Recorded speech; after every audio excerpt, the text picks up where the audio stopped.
welcome to Covestro's arena at K2022. If you want to join us, there's some free seats here. Really important and interesting talk that we will have now, because global plastics pollution has reached unprecedented levels. So we all know we have to do something. What can be done to actually end global waste? Difficult question and difficult answers. On March 2nd this year, the United Nations Environmental Assembly agreed, 175 nations actually agreed, that they will formulate an international instrument by the year 2024. So let's learn a little bit about Germany's perspective, Europe's perspective, and what that instrument actually will be and can do. And we're fortunate to have from the Federal Ministry of the Environment, Dr. Andreas Jaron here, so please give him a big round of applause. All right. And then at the end, we'll have some time to take questions. I also have someone from Covestro join us, and I'll talk a little bit about it. So first off, this is your stage. Thank you very much. Yeah, thank you very much for the invitation. It's always interesting to be on such a fair, because it shows what technology can do and what kind of technology we have in this field. Some months ago we have been on the IFAD in Munich, and there also you see it's everything there. But the question is how to transpose this into reality. That's a big problem. And Germany has, with the GIZ, but also with bilaterals and other contacts to other other states, very, let's say, deep contacts to show our experience, what technologies are there, what advanced know-how is existing. And we come there, and they are interested. They're coming here. They see what we are doing here in Germany. And but the problem is, not so much is happening in most countries, and that has different reasons, of course. The UN is facing since 10 years, not just the UN, but all international fora face the problem of marine litter, of the pollution of the environment. That's obvious. It's not a new problem, but nowadays each international forum is discussing this problem. Technically, it's very simple. Technically, the solution is, let's keep the used plastic together, collect it separately if possible, then treat it, and then use it again. That's simple. You can see it here how it works.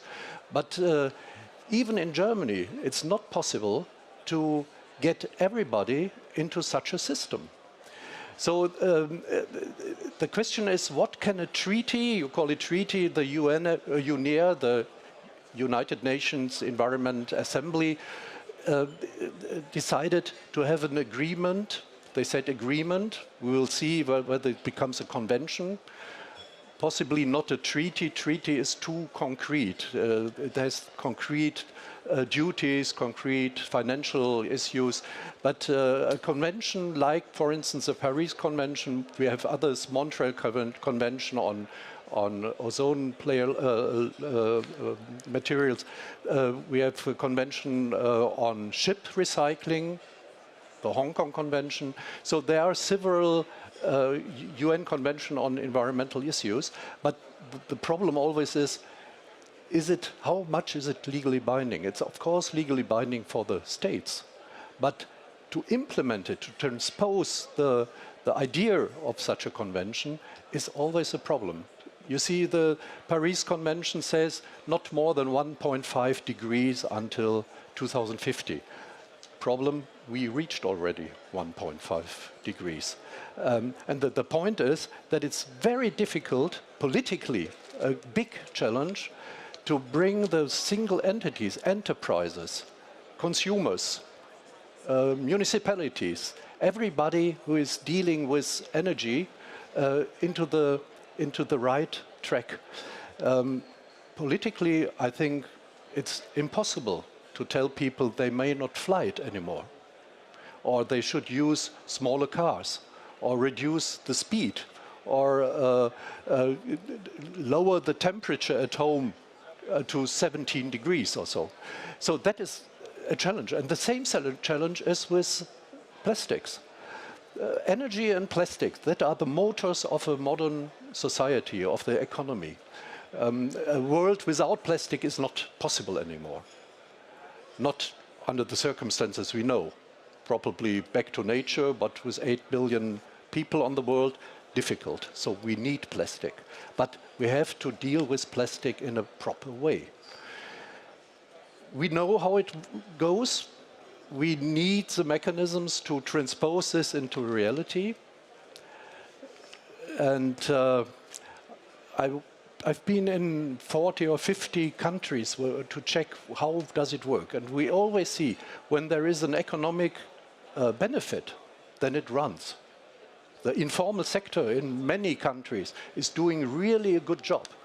But the dirt, the non-recyclable material, that is left to the state. And the state has normally not enough budgets for such things. They have budgets for military, for police, for roads, for schools, kindergartens, energy, and so on. But waste management, that is always at the end. And as long as you have a dump site anywhere in the forest or so, then it just goes there. But we have shown here in Germany that can be a win-win situation. You can protect the environment, but also make a business of it. Here, all these enterprises here, they are doing a business with it. So it's possible. But how to establish the legislation that this happens? And the legislation has to give duties, has to say, you have to do this and this and this. For instance, municipalities, they have to establish a collection system which is proper. Then you have to tell industry, you have to recycle as much as possible.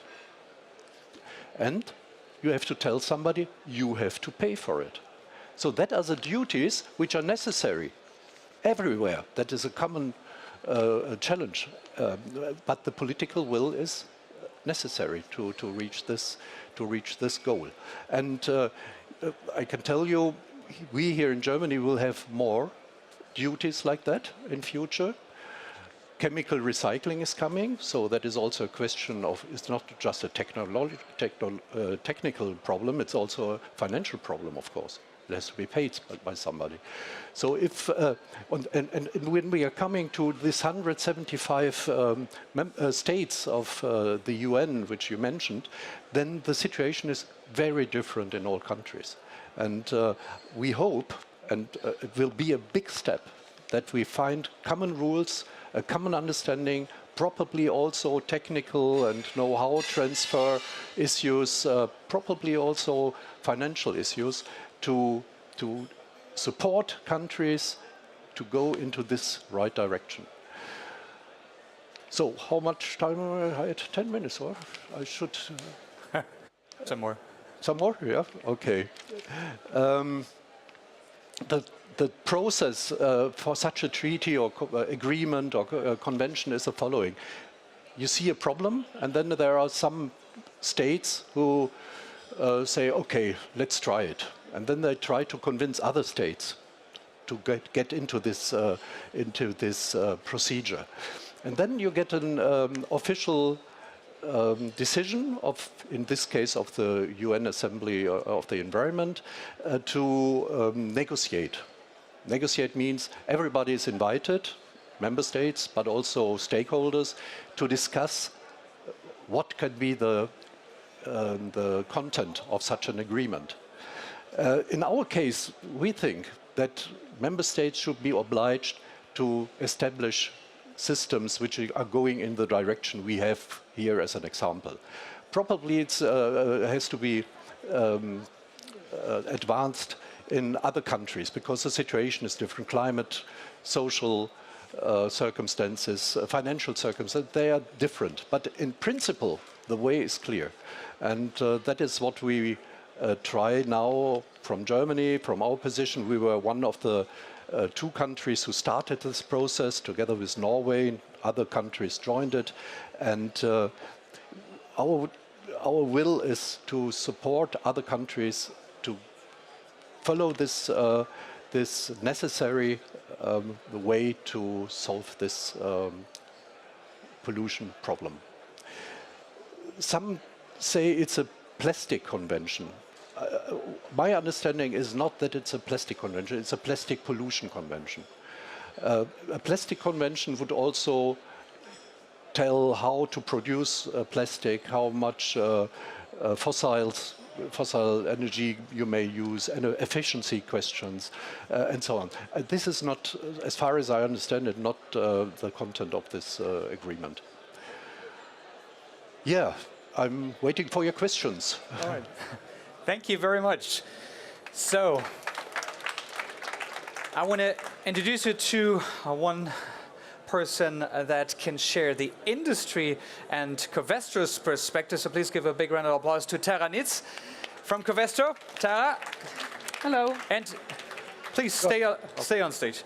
Come join me here. You don't have to hide in the back. This is your stage. So, Tara, we just heard about this, well, possibly convention, maybe an agreement. So this is all the political level, right? I mean, yes, we need the guidelines. We need all of the, ideally, 175 or even more countries to agree to work on this together. Yet, we also need the industry to help really then implement this convention and all of these rules. So please share with us what is Covestro's, what is the industry's perspective on this? Yeah, I think we are really excited about this treaties and the direction it's going, and we will follow very clearly what's happening also in the negotiation rounds. I think end of November is the first one. Because you said at the beginning it doesn't really address the fossil raw materials, but my understanding is that it has the mandate to address the whole life cycle of plastics. And this is also very much in line with what Covestro is looking at. We have a vision to become a fully circular company. And we think that this treaty on a global level can look at the same aspects that we as Covestro look at on a company level.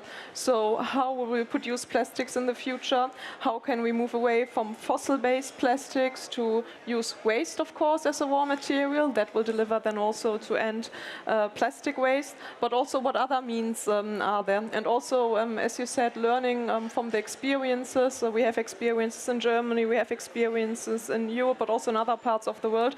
What are the policy instruments? And we hope really that this plastic treaty can give guidance to all other states which are not yet that advanced to set up a structure in which plastics can become circular, but that the topic gets on the agenda in all the states, because all the 75 states, they have to arrive in Uruguay or wherever it's negotiated with a position, and those states only get to a position if they start to discuss in their national parliaments, in their regional, with the regional members of parliament, what plastic policy they want to do on national level, and that will help to advance the global plastic policy also. So what can Covestro actually do? Can you advise on how to do this? Because you've done a lot of research, you've already implemented a lot of things. Can you also push the other industry players to join you? Yeah. So I would look at what a plastic producer like we are doing, how we are approaching the circular economy approach. And we make plastics, we buy raw materials, we sell them, and we are looking into how we turn that. And I would wish that also policies around the plastics treaty look into this. I just mentioned how do we make polymers. We have the recycling technologies there. I mean, all of this has to be put on the table. It has also to be done in a transparent way so that policymakers know actually what is possible today, but what is possible in the next 10 years. So it's also important to take into account to learn also, not to learn from industry, but to engage with industry, to have a proper understanding on where the plastic industry can go in the next years, how we can support this. On the return side, yeah, I mean, you mentioned EPR schemes. There are probably also other possibilities to help return plastics, but that is really the key, that we find a way that waste, which is considered as waste today, becomes really a raw material. How can we make it that it's valued in a way that someone brings it back, that we can recycle it, others can recycle it, or return it in other ways back to the value chain? Mm-hmm. So when we talk about 175 countries, I mean, we have the developed nations, we have the underdeveloped, we have the developing countries.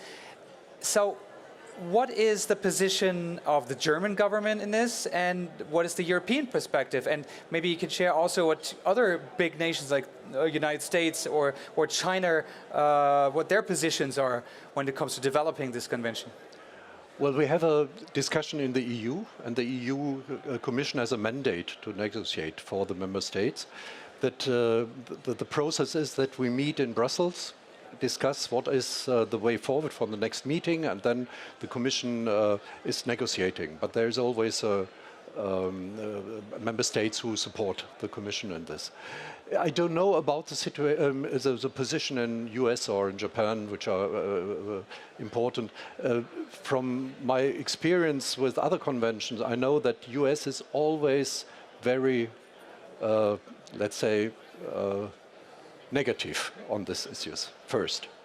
Of course, they go with us, but they are always a little bit stopping. Japan is much more interested in the same position like we have. In the EU, there is not a big difference between the EU legislation is relatively clear.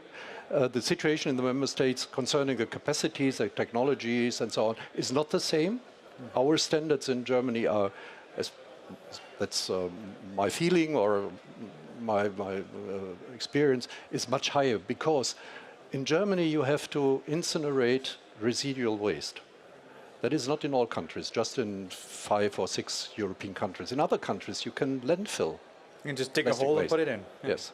And of course there is a strong economic incentive to do something on recycling when you need a expensive incineration technology. I don't know, the price is €150 per ton or so for the residual waste. The recycling is often much cheaper. But that's also in an EU market a problem. Then enterprises try to use cheaper recycling enterprises in the EU, where you don't have this treatment obligation. So that is it's an international market, and we always have to see this is not something which the state can organize. That the state can build the frame, but it has to be done by the economy, by the enterprises. So let's suppose then 2024 we have a framework which is not necessarily legally binding, but it's a convention, so everyone agrees they want to do it. So what's needed? You know, here at K-Fair, especially on this stage, we talk about joint solutions. We talk about crafting connections, bringing people together. So in your experience, your opinion, is it really all about connecting the dots, connecting the different players, bringing the industry together with the municipalities, with the consumers even, so that, joining and working on fighting plastic pollution is a joint effort? Yes, I could answer this, but it doesn't sound very positive and very... Give me your honest opinion. Yes, but I have to also be positive in a way that we hope that we get a better solution. But what I see in many developing countries, and most of these 175 countries are developing countries, is there is not a strong state. So even if there is a legislation, you can't be sure that it's really implemented. You don't have high standards. The lower standards always compete with higher standards. That means lower costs that have to take the waste, and the higher standards can't survive. So that is one situation. Then there is corruption. Then there is not enough financial support. There is no social, for instance, in Arabic countries, people don't like to deal with waste. That is cultural background. So you have very different situations in all over the world. And what such a convention could try or should try or should do is to find a way for everybody who could see that's the way how it should work. It's not that it's not existing. In the Basel Convention, that's a convention on transport and movement of hazardous waste, there is already a guideline on how to treat plastic waste. So you can see what is how it should work. But the question is how to transpose this technical know-how into political willing and implemented action. But is it something that the industry can do, Tara? I mean, to help establish local value chains in those countries, not to just help them with one step, but actually help them create the value chain at a local level so that they can have like a circular economy at some point. Yeah, definitely. And I think there are also many initiatives underway that are trying to showcase on a regional level, on local communities, how that works. But the problem is that it's not at scale. And if we now start to replicate 6 million times one little project, that takes too long. We also need to find solutions which are able to be implemented at scale immediately. Because take India or something, India can only think big. I think it's just putting the problem further away. Initiatives are important, but we need to find big solutions as well. And I think there's a combination. You mentioned the policies, for example, and incineration of plastic waste. In Europe, we have the emission trading scheme, and in future, waste incineration will be included. The CO2 emissions will be taxed, priced, and that will actually be a big push towards recycling. So we also need those frameworks that enable then the industry to move ahead. I'm convinced that the industry is the one who can best choose between the different solutions that are there, but we need the enabling framework that makes it also a business case.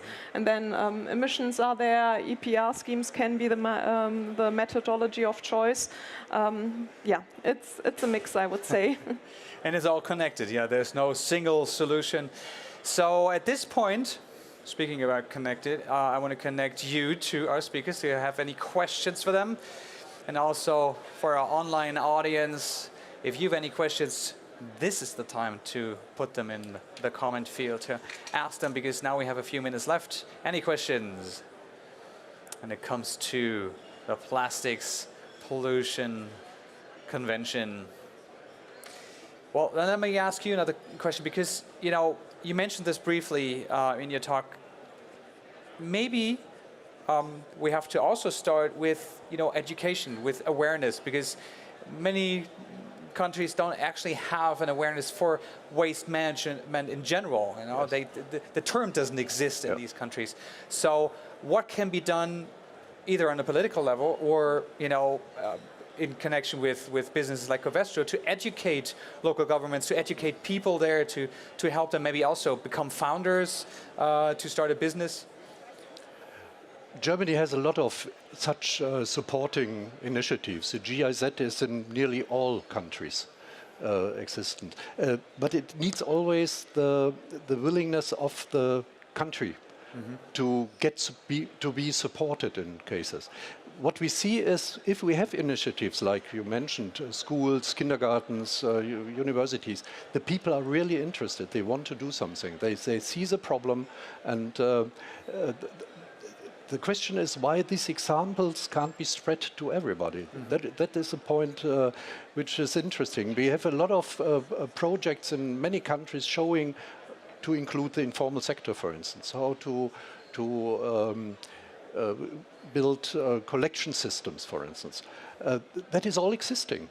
But how to spread this to everybody? And such a convention or agreement could, of course, be a part of this necessary process. And that's the hope I have, that such a convention then will show what is necessary, what is possible, and how to do it.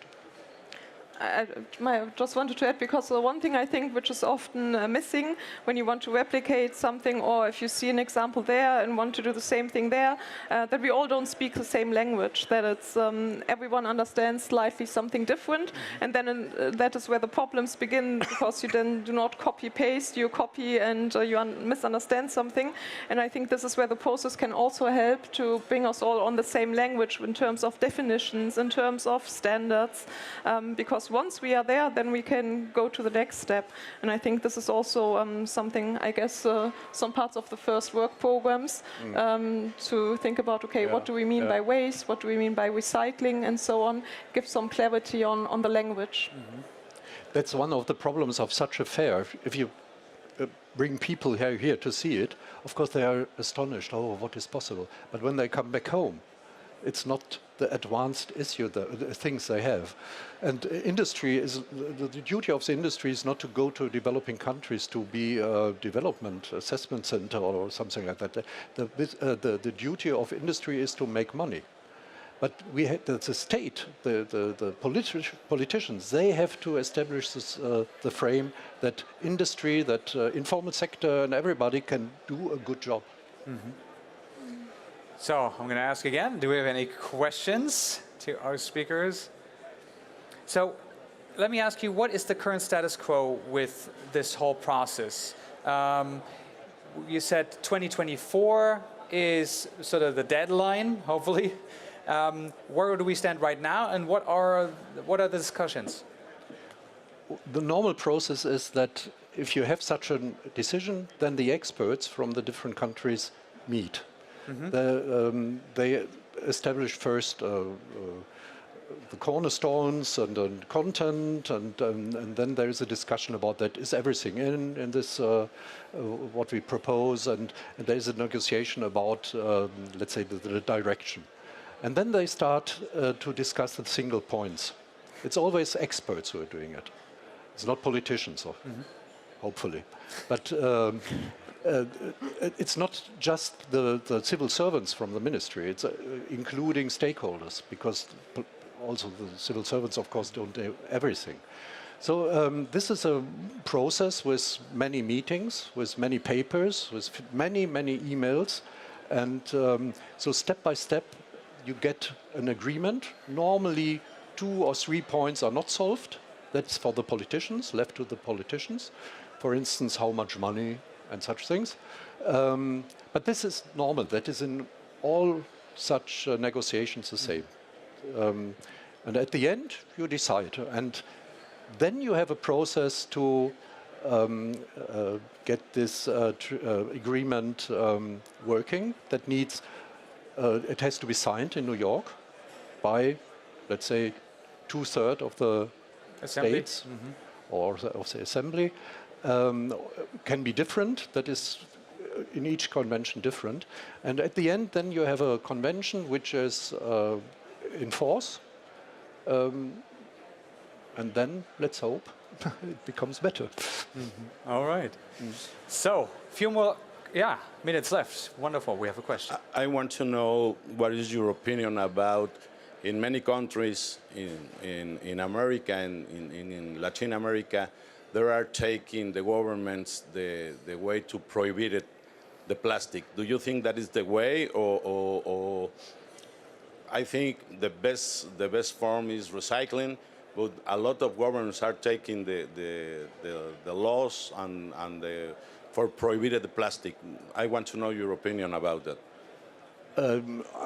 I'm sure you can't prohibit plastics because it's everywhere.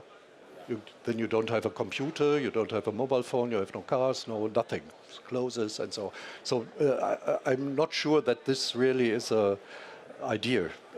But of course you can prohibit single plastic Single-use plastics. Yeah, single-use plastics, plastic bags also. You see examples in a lot of countries where they said no plastic bags anymore, use cotton bags. For instance, I've got a cotton bag from Chile.